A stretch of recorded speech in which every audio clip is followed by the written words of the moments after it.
D'Abu Dhabi où il se trouve, Félix Tshisekedi vient d'obtenir une enveloppe d'1 milliard de dollars ainsi que 30 véhicules blindés de stratégie qui vont servir dans la lutte contre le terrorisme. En Afrique, l'on devrait voir plus clair désormais sur les circonstances qui ont conduit à l'assassinat de Thomas Sankara. Un procès historique s'ouvre ce lundi au pays. Il verra comparaître notamment l'ancien président Blaise Compaoré. Hier encore, les Léopards ont hypothéqué leur chance de participation à la Coupe du Monde Qatar 2022 en s'inclinant face aux Malgaches à l'extérieur. Nous en saurons plus sur les autres activités sportives avec Nathalie Yoko dans ce journal.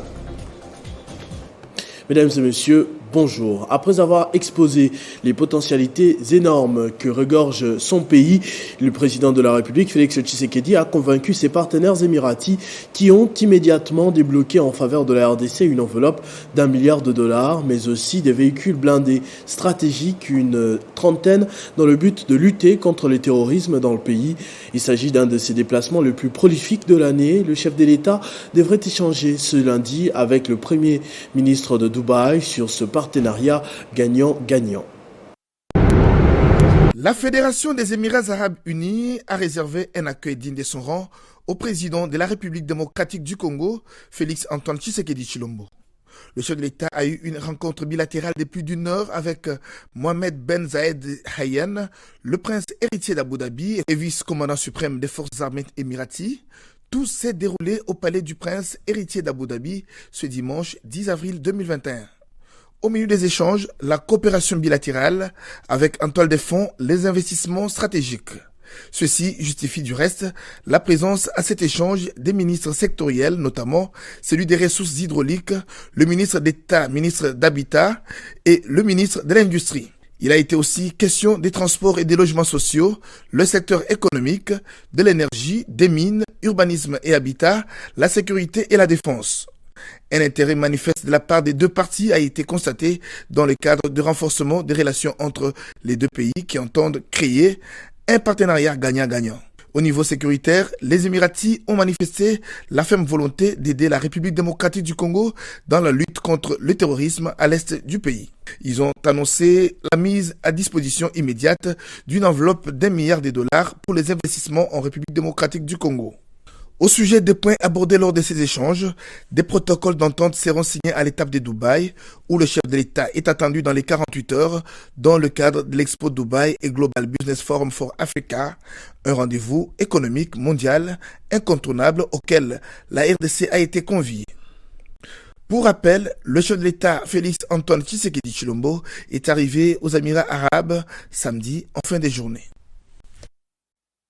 La grève est un droit, mais elle doit respecter la procédure au risque de devenir illégale et sauvage. Déclaration du ministre de l'EPST, le professeur Tony Mwaba, qui accuse les enseignants en grève, notamment ceux des quelques établissements scolaires catholiques, de combattre la gratuité de l'enseignement. Des explications qu'il doit donner également à la Chambre haute du Parlement, parce que la sénatrice Francine Muyumba a adressé une question orale avec débat à ce sujet, après avoir considéré sa position comme une menace à l'endroit des enseignants. Suite à la décision du ministre de l'Enseignement primaire, secondaire et technique, Tony Mwaba, sur les revendications des enseignants des écoles conventionnées catholiques qui, selon lui, doivent être retirés de la liste de paye, la sénatrice Francine Muyumba lui a adressé une question orale avec débat déjà déposée au bureau de la Chambre haute du Parlement. À en croire l'élu du Haut-Katanga, cette question orale avec débat consiste à éclairer les sénateurs sur l'égalité de toutes les actions posées sur le plan de l'ordonnance qui concerne l'enseignement, ainsi que le statut des agents des services publics qui donne indiscutablement le droit aux travailleurs de gréver. Et de l'autre côté, dans la province du Haut-Katanga, les élèves des écoles conventionnées catholiques sont descendus ce lundi dans la rue pour réclamer la reprise des cours une semaine après la rentrée scolaire au pays. Entre-temps, le ministère de l'EPST annonce également la reprise des discussions entre les gouvernements de la République et les bancs syndicales ce mardi 12 octobre en vue de répondre aux différentes revendications des enseignants contenues dans l'accord des Bibois conclu en 2019. À l'Assemblée nationale, une forte délégation d'ambassadeurs africains se sont rendus ce lundi chez le président de la Chambre haute, Christophe Mbosso Kodia, pour un message fort. Actuellement en discussion à huis clos, nous aurons un peu plus de détails dans les heures qui suivent pour nos prochaines éditions. Le vice-premier ministre, ministre de l'Intérieur, Daniel Assello, a participé à la 72e session du Haut-Commissariat des Nations Unies pour les réfugiés à Genève la semaine dernière. De retour à Kinshasa, le patron de la territoriale assure avoir fait un plaidoyer, un très grand, sur la réelle situation congolaise en cette manière. Portant la voix de la République démocratique du Congo, son pays, au commissariat de l'Organisation des Nations Unies pour les réfugiés dans le cadre de sa 72e session tenue à Genève, le vice-premier ministre en charge de l'Intérieur, Sécurité, Décentralisation, Affaires coutumières, Daniel Assello, a apporté sa contribution sur la situation des réfugiés dans la sous-région des Grands Lacs. Cette contribution a été d'une portée très importante en ce que le haut-commissaire des Nations Unies revenir sur nos propos régulièrement s'agissant de l'importance de redynamiser les tripartites engagées par les pays de la sous-région. Pour ce qui est de la situation des réfugiés congolais se trouvant dans les pays voisins, le VPM de l'Intérieur a fait savoir que la paix règne en RDC et le pays était prêt à accueillir ces réfugiés. Nos compatriotes respectifs qui se retrouvent dans différents pays puissent revenir et ceux qui habitent notre territoire puissent également trouver l'occasion d'aller chez eux, vivre en paix, parce que pour la République démocratique du Congo, la paix règne. Il faut noter enfin qu'outre la participation officielle à cette 72e session du Haut-Commissariat des Nations Unies pour les réfugiés, Daniel Assello a échangé également avec la délégation congolaise de Brazzaville et celle de Centrafrique sur le même sujet avant de regagner Kinshasa. Le gouverneur du Haut-Lomami a reçu en audience le député national Mouba Kitoa, élu de la circonscription de Bukama, venu lui présenter ses civilités. Ensemble, ils ont évoqué les difficultés rencontrées dans son bastion électoral, telles que les conflits coutumiers, la tracasserie et la situation de la divagation des éléments dans le parc Upemba. Je devais, avant mon départ, le voir pour lui rendre compte de tout ce que j'ai vécu là où j'étais parti, dans les territoires de Bukama et dans les territoires de Malemba. Depuis un certain temps, les éléments halieutiques que le bon Dieu avait mis dans ces lacs ont été vidés par la mauvaise pratique de la pêche. Alors nous sommes allés pour réfléchir avec les frères et sœurs sur comment relancer encore les activités de pêche artisanale dans la dépression du Baba, en repeuplant des espèces qui sont complètement disparues, en renforçant les espèces en voie de disparition et en renforçant même les autres espèces pour que les activités de pêche puissent continuer à constituer une richesse pour la région. Parce que le projet va relancer, va contribuer substantiellement à l'économie. Si la pêche est relancée, cette région-là dans les temps envoyé dans les différentes contrées plus de 350 wagons de poissons par an. Et aujourd'hui, nous sommes à 12 wagons de poissons par an. Si on revient à 350 wagons par an, ça a des implications sur l'économie et sur les recettes. Ouverture ce lundi au Burkina Faso du procès d'assassinat de l'ancien président Thomas Sankara et de 12 autres de ses compagnons. 14 personnes reconnues comme principaux accusés, dont l'ancien président Blaise Compaoré, doivent être jugées pour attentat à la sûreté de l'État, complicité d'assassinat et complicité de recel de cadavres. 34 ans après les faits, les procès de l'assassinat du père de la révolution burkinabé Thomas Sankara et 12 de ses compagnons s'ouvrent ce lundi. 14 des principaux accusés seront jugés, dont Blaise Compaoré, principal accusé, qui ne se rendra pas à Ouagadougou pour les procès, ont annoncé jeudi dernier ses avocats. Ce dernier est actuellement en exil en Côte d'Ivoire, où il a obtenu la nationalité ivoirienne après être renversé à la suite d'une insurrection populaire en 2014 et a toujours nié avoir commandité l'assassinat de son frère d'armes et ami intime, bien que le putsch de 1987 l'ait porté au pouvoir et maintenu pendant 27 ans. Le général Gilbert Diendéré, l'un des principaux chefs de l'armée lors de l'assassinat de Sankara, ensuite chef d'état-major particulier du président Compaoré, est l'autre accusé principal de ces procès. Lui qui purge déjà une peine de 20 ans de prison pour une tentative de coup d'État en 2015, et comme Blaise Compaoré, accusé de complicité d'assassinat, recel de cadavres et d'attentat à la sûreté de l'État. Outre ces deux personnalités, les soldats de l'ancienne garde présidentielle de Compaoré figurent parmi les présumés, dont l'un est en fuite et beaucoup sont décédés. Tenez, le président Sankara, arrivé au pouvoir par un coup d'État en 1983, a été tué à l'âge de 34 ans en 1987 par un commando lors d'une réunion au siège du Conseil national de la Révolution à Ouagadougou. Parlant de cette marche qui a eu lieu dimanche 10 octobre en Tunisie contre le président Kais Saïed, avec des milliers de Tunisiens dans la rue. Cette fois-ci, ce sont les opposants au président tunisien qui sont descendus dans la rue. Une manifestation très surveillée et moins accessible que les précédentes. C'est une manifestation des opposants placés sous haute surveillance par des forces de l'ordre. Face à ces dispositifs, les protestataires ont éprouvé des difficultés pour s'effrayer un chemin devant les conduire au théâtre municipal, point de ralliement depuis le début du mouvement. Dans certains endroits, les policiers ont été accusés d'utiliser la force pour décourager les manifestants et avant même d'arriver sur l'avenue Bourguiba, lieu de la protestation contre le président Saïed, le temps a été donné et pendant ce temps, des grappes des policiers encadrillaient le quartier. Dans les différents discours, les manifestants réclamaient le respect de la Constitution. Selon ces derniers, l'acte posé par le président Saïed est un coup d'État.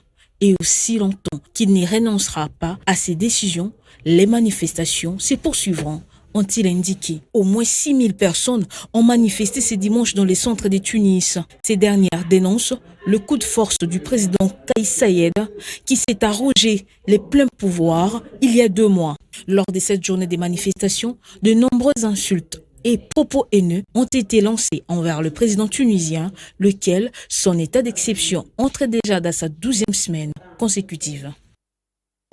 Comme chaque lundi, le tour d'horizon sportif, ce sera ce lundi, particulièrement avec Nathalie Yoko. On va parler football, éliminatoire mondial Qatar 2022. La RDC a été battue hier. Je vais l'inviter à me rejoindre sur ce plateau. Bonjour et bienvenue Nathalie. Bonjour Christophe Arouchoko, c'est un plaisir de vous retrouver ce lundi. Je le disais tout à l'heure et je l'ai également évoqué dans le sommaire de ce journal. La RDC n'a pas pu améliorer son classement hier dimanche. Malheureusement, pour la République démocratique du Congo qui n'a pas pu affiler 2 victoires comme ça après celle enregistrée à la maison le jeudi dernier face à Madagascar. Hier, en déplacement, cette équipe congolaise a été cueillie à froid déjà à la 2e minute par Ndjiva qui permettait donc à Madagascar d'empocher les 3 premiers points dans cette campagne éliminatoire, Christopher Ochokoum. Malheureusement, la RDC va rentrer bredouille de ce voyage d'Antananarivo. 5 points dans son escarcelle après cette défaite à l'extérieur. On va voir d'ailleurs la conséquence logique de cette défaite sur le tableau des classements dans ces groupes J où est logée l'équipe de la République démocratique du Congo, la RDC qui est actuellement 3e avec 5 points. Les choses se compliquent un peu dans un tableau dominé par la Tanzanie qui a 7 points. Le Bénin qui a été battu hier justement par la Tanzanie par 1-0 a gardé ses 7 points de départ. Je disais ici que Madagascar a empoché ses 3 premiers points dans cette campagne. On doit croiser les doigts et attendre les 2 dernières journées. Peut-être qu'il y aura miracle pour la République démocratique du Congo avec ses 5 points qui va jouer le 12 novembre prochain face à la Tanzanie ici à Kinshasa avant de boucler cette campagne face à la Tanzanie à Dar es Salaam avant de boucler cette campagne ici à Kinshasa face au Bénin. On va parler également au niveau national. Ici, le championnat la Linafoot, Blessing et Lupopo se sont partagés des points ce dimanche à Kolwezi. Un peu partout, c'était donc le score hier au stade Dominique Dior à Kolwezi entre la formation des Blessing et les FC Saint-Éloi Lupopo de Lubumbashi. Voilà, une réussite pour le nouveau coach des Blessing, un ancien international congolais, Yves Diba, qui est désormais coach de cette formation de Kolwezi. Et puis hier dimanche, toujours, Dauphin Noir s'est imposé sur la marque de 1-0 devant l'US Chimkunku de Kananga. Et pendant ce temps, l'US Panda court toujours derrière une première victoire dans ces championnats d'élite de la RDC. Hier, l'équipe a fait un but partout face au CS dont Bosco. Là, nous sommes plutôt en train de voir les belles images qui nous parviennent de l'Ikassi où le FC plutôt de Kolwezi où le FC Blessing a fait un nul, je le disais, face à Lupopo sous le score de 1 but partout. Merci. On va parler également de l'affaire Matoutala. Enfin, le tribunal arbitral des sports a tranché en faveur de l'AS Vita Club qui est finalement champion de l'édition Linafoot 2020-2021. Comme pour dire que la patience finit par payer.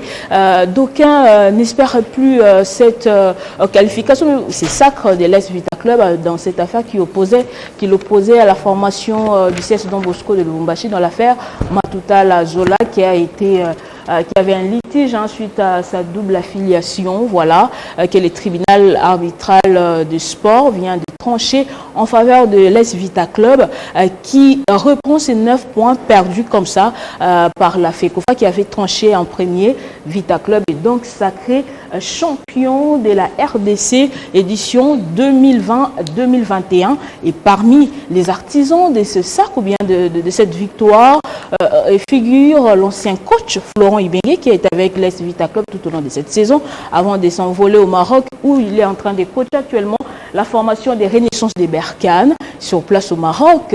Florent Ibengue n'a pas caché sa joie parce que c'est le fruit d'un grand travail qu'il a abattu ici à Kinshasa. On va l'écouter, Christopher. On voit qu'il n'a pas encore oublié Vita Club.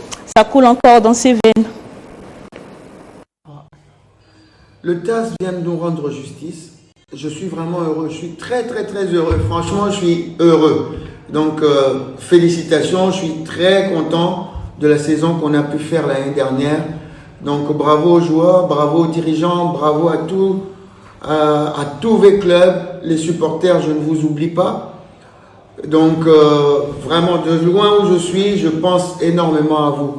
Mais au-delà de ça, au-delà du titre, au-delà des points qu'on nous a rendus, il y a une chose que je tiens à dire, c'est que je suis content qu'avec cette décision, on reconnaisse qu'on n'a pas triché. Ça allait être une tâche terrible. Et je l'ai dit, ça me faisait trop mal. Aujourd'hui, cette décision dit qu'on n'a pas triché. Et ça, c'est au-delà de tout. Ça montre qu'il y a des valeurs dans le football, des valeurs qu'on incarne et qu'on veut incarner à nos jeunes, à qui on ne demande jamais de tricher. Donc ça, c'est vraiment l'aboutissement de quelque chose. Spécial remerciement à Madame Bestine, avec qui je reste toujours en contact, pour lui dire que cette abnégation, cette bataille qu'on a fait livrer ensemble, a abouti et vraiment merci à ton jusqu'au boutisme. Et le grand message, c'est qu'il faut se battre pour ceux qu'on croit être justes. Il faut se battre pour ceux qu'on croit être justes. Donc, bravo VA, continuez et puis célébrons cette victoire qu'on a bien méritée. Merci à vous, d'aussi loin, mais toujours dans le cœur. Florent Ibengue depuis le Maroc. On va changer de discipline. On va parler football en dehors du continent. Cette fois avec le sacre de la France. Non, on garde la même discipline, mais on voyage un tout petit peu. On va se rendre, c'est en Italie que s'était née cette compétition, la Ligue des Nations européenne. Justement, la France qui succède ainsi au Portugal à l'issue de cette deuxième édition de la Ligue des Nations européenne.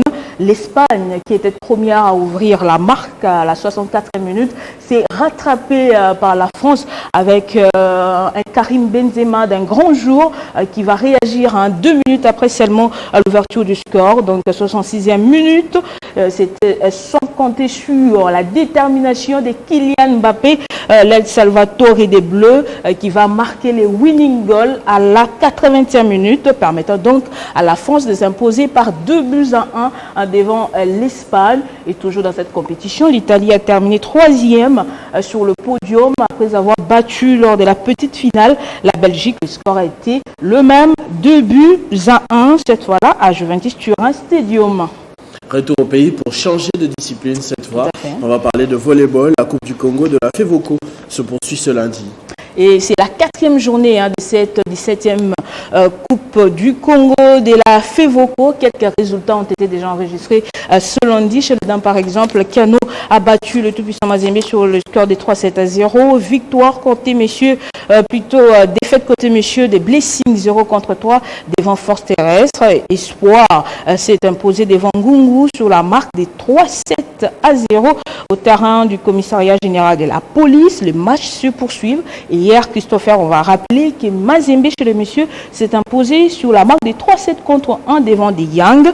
Et dans cette même version, les VC Espoir a eu raison des Kassai Espoir sous le nom de 3-7-0, soit une combinaison de 25-11, 25-11 et 25-9.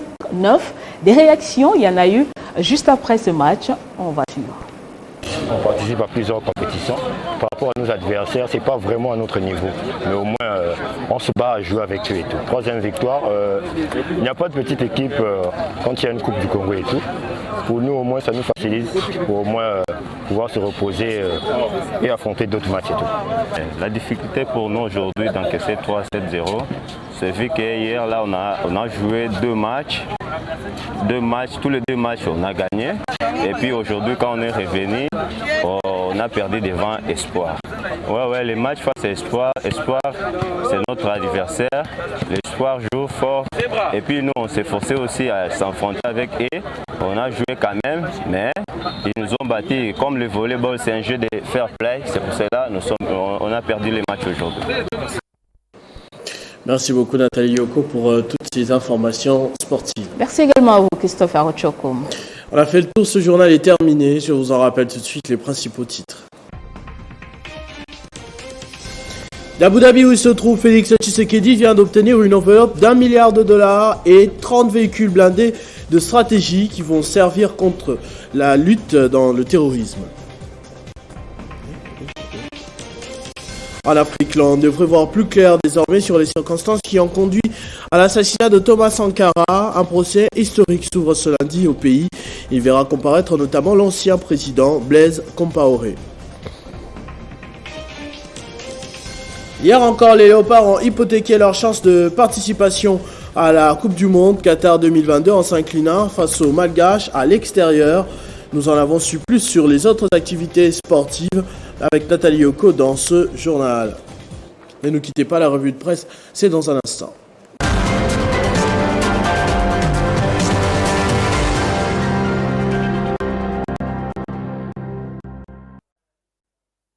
Et c'est avec Bédrine Kenge, bien sûr, qui va me rejoindre de l'autre côté du plateau. Bonjour et bienvenue, Bédrine.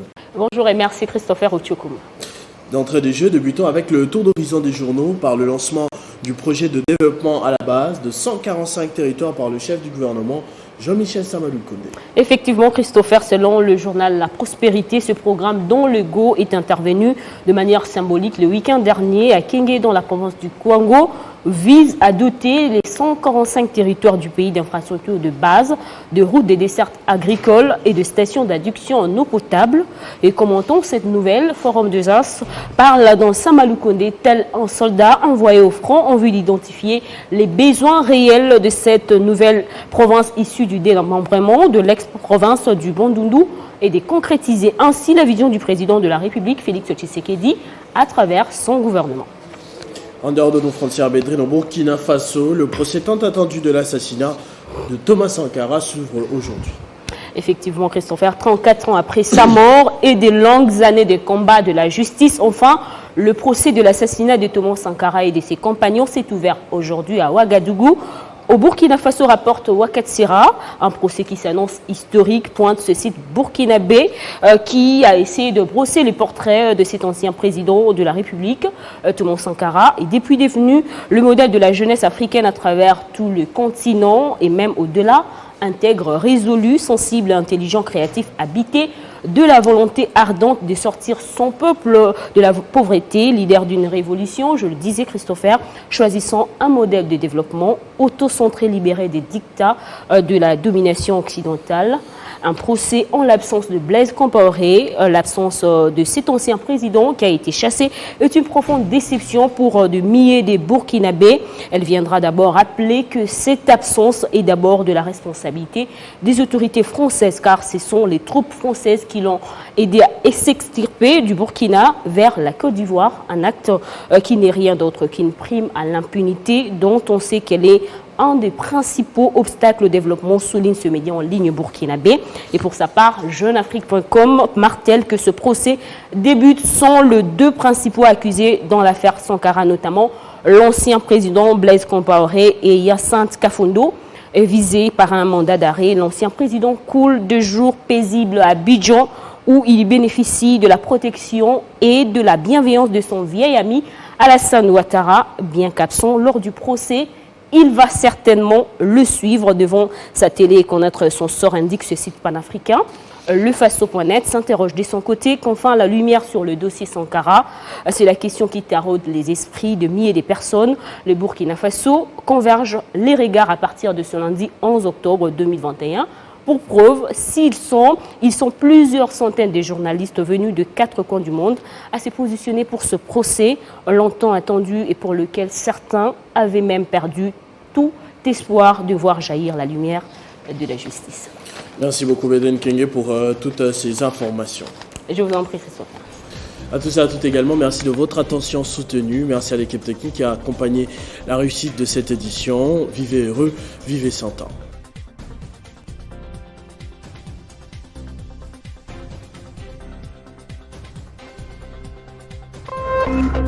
Téléchargez les infos Télé 50 sur www.télé50.cd.